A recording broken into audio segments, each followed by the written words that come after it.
Lakini wakati nahubiri nilimwona huyu baba, wakati tunaendelea kusifu na kuabudu, anaingilia hapo. Mungu akaniambia huyu leo anaacha magongo kwa jina la Yesu aliye hai. Baba, unaitwa nani? Kwanza shikamoo mzee. Mimi Ramadhani Mohamed. Shikamoo mzee Mohamed. Marhaba sasa hizi. Ujambo mzee Mohamed? Jambo. Unaishi wapi mzee Mohamed? Mimi niko naishi Dar es Salaam. Wewe unaishi Dar es Salaam? Niko naishi kwa Msuguri. Unaishi kwa Msuguri? Wewe ni mwana Dar es Salaam mwenzangu. Mzee Mohamed, umesema Mohamed? Mohamed. Mzee Mohamed. Mohamed, hebu niambie, maana nimeona una magongo. Ulikuwa unasumbuliwa na nini? Bwana, nimepata ajali ya pikipiki. Ulipata ajali ya boda? Lini hiyo? Ilikuwa mwezi wa Ramadhani. Mwezi wa Ramadhani. Ukapata ajali? Ukapata ajali. Ikawaje? Sasa nimekuja, nimeshughulikiwa hospitali, niko mambo mabaya. Ndio. Nikaja kwa wataalamu hapo, wakanitengeneza ikawa nimepona. Lakini sasa mguu ukawa mzito. Unaona? Wataalamu wakakutengeneza. Ukawa umepona sasa. Mzee Mohamed, unajua watu wazima wana hekima na busara. Mguu ukawa mzito. Sasa niliposikia hapa maombi kasadaku niendeka nifuatilie. Ndio nikaja. Nini kimetokea sasa? Tokea nimeona mguu ule tekenya unatembea. Sasa niko vizuri sasa.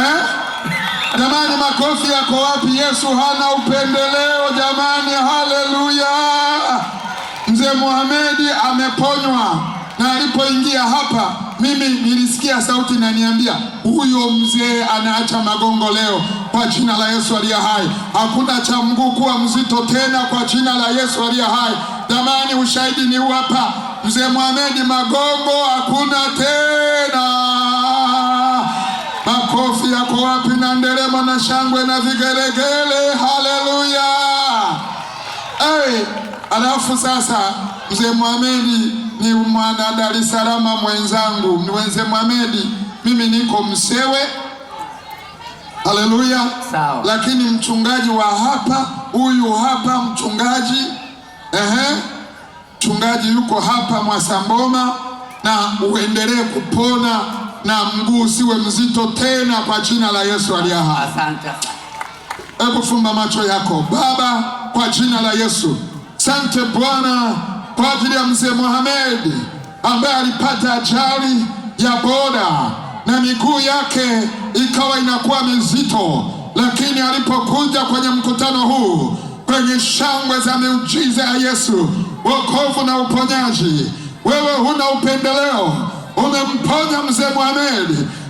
Bwana wa mabwana, namweka kwako mikononi mwako, akapate Bwana kuendelea kuwa mzima tena na tena na tena na tena, na wala asirudie magongo yake tena, maana Bwana umemponya Mzee Mohamed, na sasa Mzee Mohamed ni mzima, na tunakushangilia uwanja mzima na kukutukuza kwa sababu Bwana wewe umefanya na umetenda kwa jina la Yesu, amen. Shangilia Yesu kwa makofi mengi.